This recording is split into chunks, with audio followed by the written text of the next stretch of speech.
낚시 내용보다 찌 선택에 대한 이야기를 하려고 합니다. 저는 낚시 가기 전날 여러 가지를 합니다. 장비 점검하고 빠뜨린 게 없는지 확인하고 목줄 충분히 묶어두고 촬영 장비도 챙깁니다. 낚시 촬영은 카메라를 2대 이상 준비해야 되기 때문에 번거로운 게 좀 많지만 자꾸 하니까 익숙해졌습니다. 그리고 다음날 낚시할 이미지를 그립니다. 최근에는 노지에서 가장 많이 사용하는 기법을 복습을 했습니다. 나름대로 성과도 있었는데요. 다양한 기법을 해볼까 생각은 했지만 구독자 대부분이 기본기에 더 관심을 가지고 또 노지 낚시 하는 분들이 많아서 우선은 옥기추와 속꽃줄이에 신경을 조금 더 쓰고 있습니다. 물론 앞으로 공부해야 될 것들은 말할 수 없이 많습니다. 기법도 굉장히 많고요. 겨울 낚시를 좀 기대하고 있습니다. 제가 사는 곳은 남쪽이기 때문에 겨울에도 낚시를 할 수 있는 것으로 압니다. 제가 해본 경험도 있고요. 그 전까지는 우선 노지에서 하는 기본적인 기법들을 공부를 좀 할 생각입니다.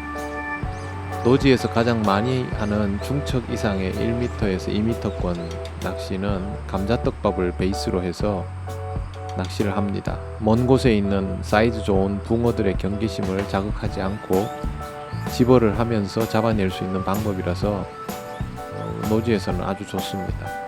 감자는 입자가 일반 바라켓 떡밥보다 훨씬 미세하기 때문에 붕어들에게는 플랑크톤 같이 자연스럽게 어필이 되는 걸로 알고 있습니다. 그래서 감자떡밥을 잘 활용하면 잡어들을 흥분시키지 않고 사이즈 좋은 활성 좋은 고기들을 모으는 경우들이 많습니다. 물론 노지는 하루 종일 낚시해도 집어가 안 될 때도 있기는 합니다. 그러나 회유하는 고기들과 잘 만나면 충분히 집어하고 또 그곳에 있는 고기들 중에 좀 더 큰 사이즈도 만날 수 있습니다. 제가 낚시를 주로 다니는 곳은 대형어를 만나기는 어렵지만 그래도 그곳에서는 제법 준수한 사이즈인 8치, 9치 정도가 상당히 집어되는 것을 경험해 봤습니다. 옥기추를 할 때도 여러 가지가 잘 맞아 떨어져야 합니다. 떡밥도 확산이 적당히 있으면서도 날리지 않고 차분히 불려야 하고 또 유지력이 과하지 않은 떡밥을 잡아주려면 바늘 사이즈도 어느 정도 있어야 하고요.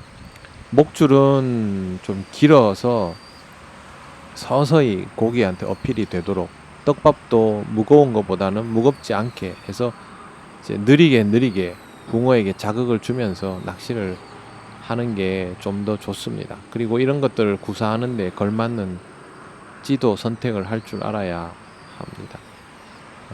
당일은 똑같은 상황과 똑같은 채비, 똑같은 떡밥으로 낚시를 하면서 3개의 찌를 사용했습니다. 부력은 동일하고요. 여러분은 이 3가지 찌 중에서 어떤 찌가 전체적인 상황에 더 잘 맞을 것이라고 생각을 하는지 미리 한번 하나를 선택을 해 보시고요. 그냥 뭐 찝지 말고 옥기추를 할 때는 이 찌가 좀 좋지 않을까? 그렇게 한번 선택해보고 시작을 해보면 좋겠습니다. 기본적으로 이 찌들은 자기가 할 수 있는 역할들을 수행할 수 있는 괜찮은 찌들입니다. 근데 그날 상황에 따라서 다르겠죠. 이날 상황은 제가 15척을 사용했고 수심은 1.5m 정도였고요. 맞바람이 좀 제법 많이 불었고 그렇습니다. 그리고 찌톱을 보는데도 어려움이 좀 있었습니다. 햇볕과 물결 때문에 찌를 식별하기가 좀 어려운 그런 상황이었습니다. 그래서 이런 것들을 고려해서 이런 상황일 때는 뭐가 좋을까 그걸 생각해 볼 필요가 좀 있습니다. 낚시를 시작하기 전에는 저는 이 3가지 찌 중에 노란 튜브 톱이 제일 좋을 거라고 생각했고 공격적으로 낚시를 할 거면 초록색 몸통의 짧은 튜브 톱이 더 좋을 것이다. 활성이 좋다면 그렇게 생각을 했습니다. 여러분은 나는 어떤 스타일인가 뭐 이런 생각도 해보실 필요가 있겠지만 이 중에 뭐가 괜찮을까 그 생각도 한번 해보시면 좋겠습니다. 시작은 초록색 바디 짧은 찌톱으로 했습니다. 9눈금에 5눈금 맞췄고요. 나중에는 노란 찌톱으로 바꿨습니다. 11눈금에 6.5 정도 맞췄습니다. 그리고 마지막으로 보라색 띠가 있는 공작지로 맞췄고요. 요거는 9눈금에 5눈금 그렇게 맞췄습니다. 나중에 찌 움직이는 것들을 한번 비교해서 보시겠습니다.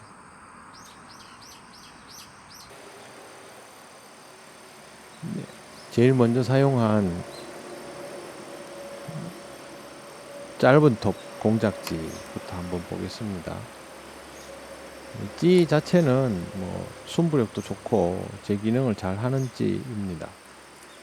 우선은 제일 일반적으로 나오는 입질 패턴 움직임 목내림 내려가면서 건드림 나오고 입질 나오는 거 한번 보겠습니다.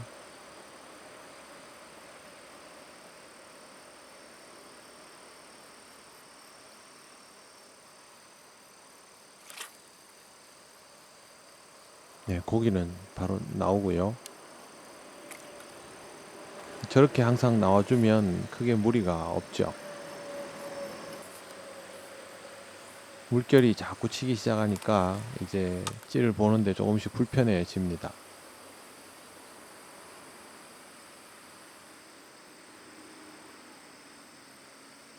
영상으로 보면 찌가 잘 보이죠. 근데 실제로 보면 15척이 넘어가면 저 짧은 찌톱들은 식별이 굉장히 어려운데 빨리 잠겨 들어가죠. 찌톱이 짧으니까 어필하는 구간 없이 들어갑니다. 다행히 맞춰가지고 이제 입질을 포착해냈지만 쉽게 구사할 수는 없죠. 저렇게 하면 한 번 움직임에 건드림에서 쭉쭉 끌고 내려갈 때 내려가는 폭이 굉장히 큰 상태라면 저 찌톱은 짧습니다.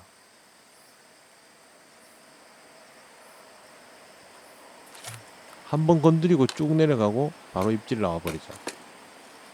서서히 어필하면서 내려가는 맛이 없죠. 저를 물결 치면 현장에서는 잘 안 보이죠. 낚싯대가 길고 먼 수심이라는 것을 먼 곳이라는 걸 먼저 염두에 두고 이 영상을 한번 보시면 찌가 나쁜 게 아니고요. 지금 이 상황에서 저 찌가 좀 불편하겠구나 라는 생각을 하게 됩니다. 고기는 저렇게 해서 잡습니다. 잡는데 찌가 너무 빠르게 움직인다는 느낌을 받았습니다.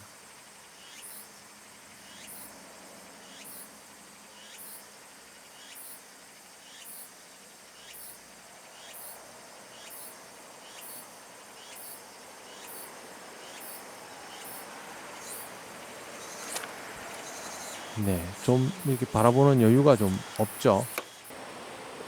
네, 이번에는 톱이 좀 길면 좋겠다 싶어서 찌를 이제 노란 찌톱으로 변경을 했습니다. 조금 여유가 더 있겠구나 라는 생각을 했죠.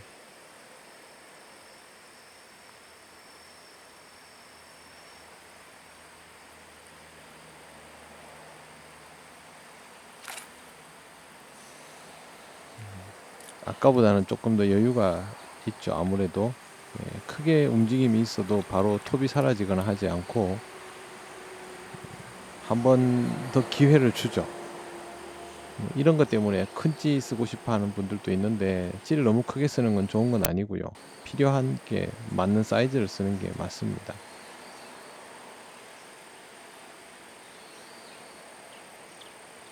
저런 건드림이 있어도 찌가 바로 침몰하지 않고 버텨주니까 훨씬 구사하기가 쉽죠.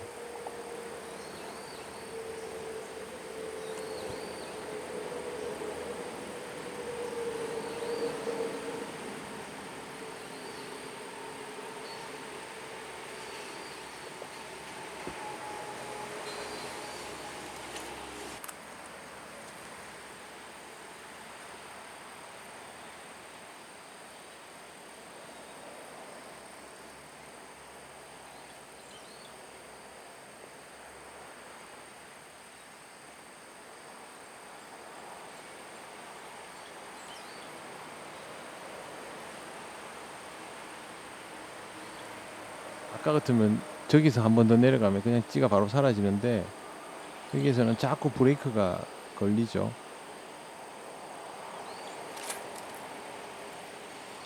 훨씬 여유가 있습니다. 근데 이것도 써보면 좀 빠릅니다. 느낌에 속도가 전혀 없는 건 아니고요. 상당히 속도감이 느껴지고 또 물결이 자꾸 치니까 이것도 왠지 모를 피곤함이 있었습니다.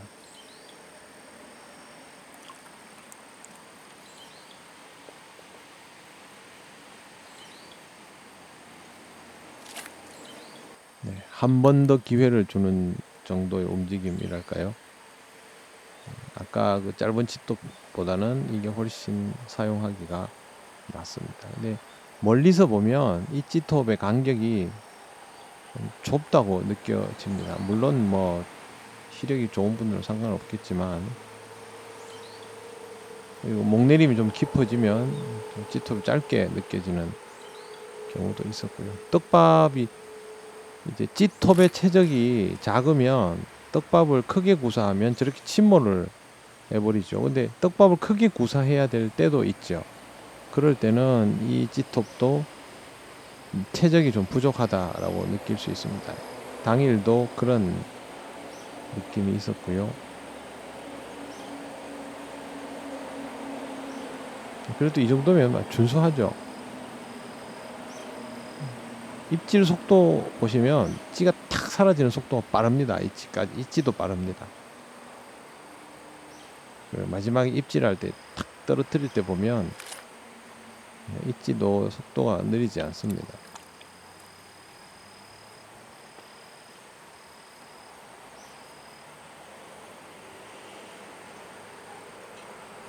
마지막 이거 한 번만 더 볼게요.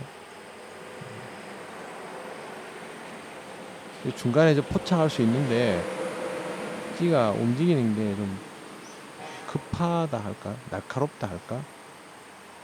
그래서 그런 포착한 구간들을 척수가 기니까 놓쳐버릴 때가 있습니다. 물론 뭐 예전에는 저런 것도 쉽게 공략했는데 손이 좀 덜 나간다는 느낌을 받았습니다.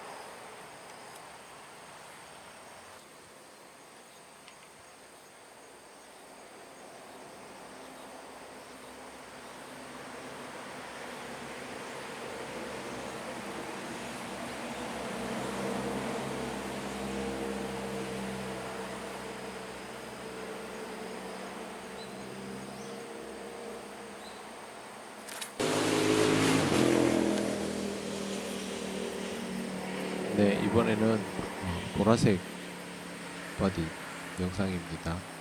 G톱이 좀 더 굵고 간격이 좀 널찍널찍한 G입니다. 부력은 똑같고 톱이 굵어서 그런 부분도 있고 이 G는 자중이 0.1g 정도가 더 나가는데요.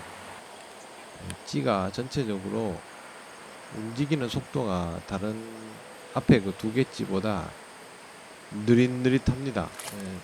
나쁘게 말하면 느릿느릿, 좋게 말하면 좀 스무스하게 움직이는 편입니다. 따로 보면 차이를 느끼기 어려울 수도 있는데 거리가 멀다는 것 감안하고 보시면 조금 더 여유 있게 움직이는 것을 볼 수가 있습니다.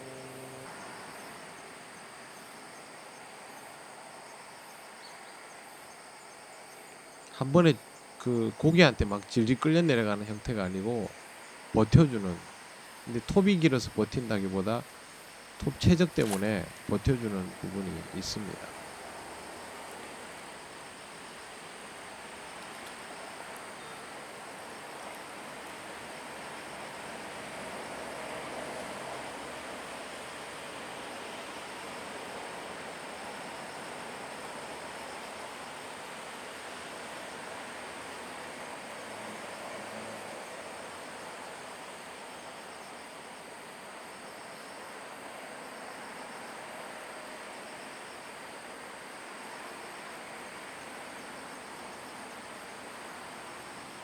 대신에 이거는 이제 목내림을 시키려면 떡밥 사이즈가 상당히 갖춰져야 되죠.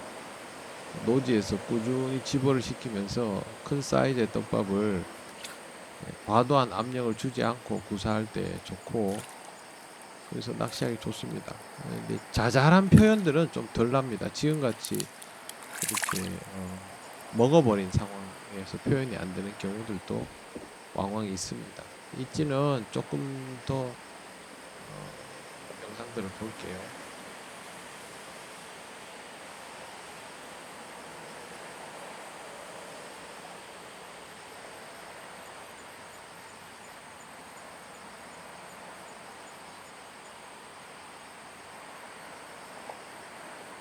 내려가는 속도가 전체적으로 좀 느린 게 보이십니까?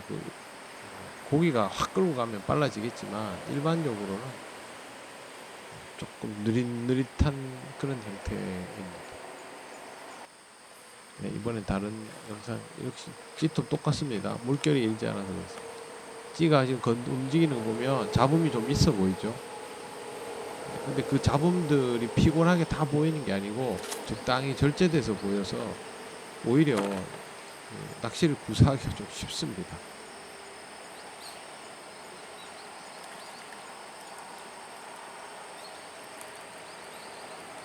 실제로 낚시를 해보면 이 찌가 훨씬 공략이 쉽습니다. 다른 이유도 있는데 그건 나중에 또 말씀을 드리겠습니다.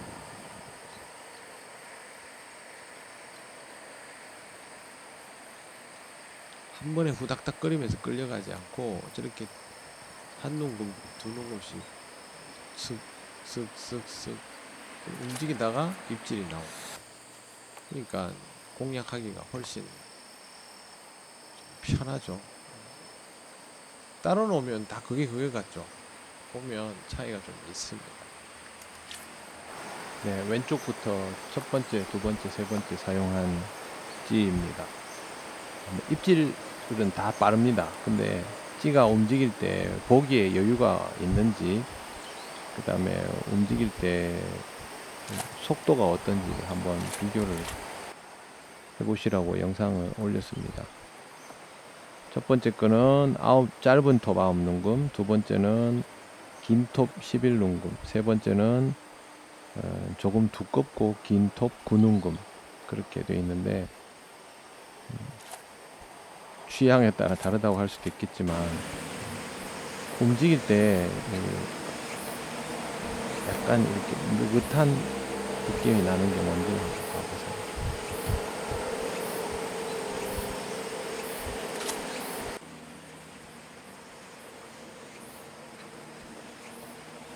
척수가 길 때 멀리 있는 것들은 고기들이 움직임이 나올 때는 시원시원하게 나와주는데 마디가 좁으면 그게 과하게 느껴질 수도 있습니다. 실제 이날 낚시에서는 제일 마지막에 사용한 찌톱이 제일 편했습니다. 보기에 편하고 또 밥도 충분히 잡아주고 여유가 있었습니다. 부력은 다 똑같으니까 일어서는 거나 이런 건 다 비슷했는데 찌가 하강할 때 움직임에 차이가 좀 있었습니다. 그런 부분들을 보면 이제 똑같은 낚시에서 똑같은 부력, 비슷한 찌인 듯해도 사용하기 편한 게 있고 그렇지 않은 게 있다라는 것을 알 수가 있죠. 물론 찌에 대한 견해는 상대적인 겁니다. 사람마다 좀 다를 수 있고 또 시력이 좋거나 하면 멀리 있는 찌톱 간격이 좁아도 얼마든지 잘 볼 수 있습니다. 그리고 떡밥의 크기나 무게에 따라서 편리한 찌가 달라지기도 하죠. 중요한 건 그날 채비와 떡밥과 이런 상관관계에서 실제로 더 편한 찌들을 찾아서 선택해 나갈 수 있느냐, 이제 그게 중요한 거죠. 이 중에 무슨 찌가 더 좋다 이런 접근은 결코 아닙니다. 또 한 가지는 집에 와가지고 찌의 자중을 전부 재봤습니다. 왜 재봤냐면 맞바람이 부니까 투척이 어려웠거든요. 수심 1m 정도면 뭐 떨궈 넣기가 어렵지 않은데 1.5에서 2m 사이를 조금 더 내려서 공략을 해보니까 더 떨궈 넣기가 어려워진 거예요. 1.8m에서는 더 어려워지고, 그런데 마지막 찌가 떨궈 놓기가 훨씬 쉬웠습니다. 바람이 똑같이 부는 조건에서도 그래서 무슨 차이일까라고 생각을 해보다가 부력도 똑같고 크기도 뭐 딱히 차이가 많이 나는 건 아닌데 해서 자중을 재봤습니다. 자중을 재봤더니 앞에 사용했던 두 개의 찌는 0.7g, 그리고 마지막에 사용한 찌는 0.8g, 딱 0.1g이 더 나가요.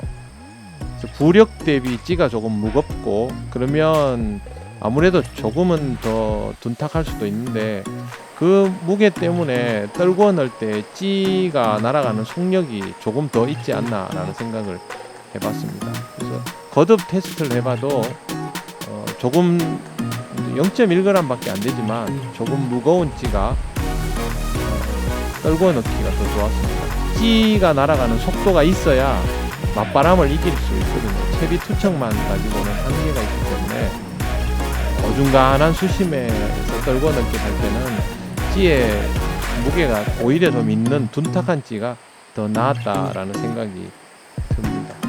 이번에 낚시에서는 고기를 잡는 영상들에게 에러가 좀 났지만 찌 선택에 대해서 테스트를 해볼 수 있는 좋은 기회라서 여러분들하고 공유를 하려고 올립니다. 가을이 이제 다가왔습니다. 가을에는 또 낚시가 재밌어집니다. 다른 방향으로 고기도 깊은 수심으로 내려가고 해볼 것도 많아집니다. 즐거운 가을 낚시 하시고요. 저는 다음 영상으로 다시 찾아뵙겠습니다. 안녕히 계세요.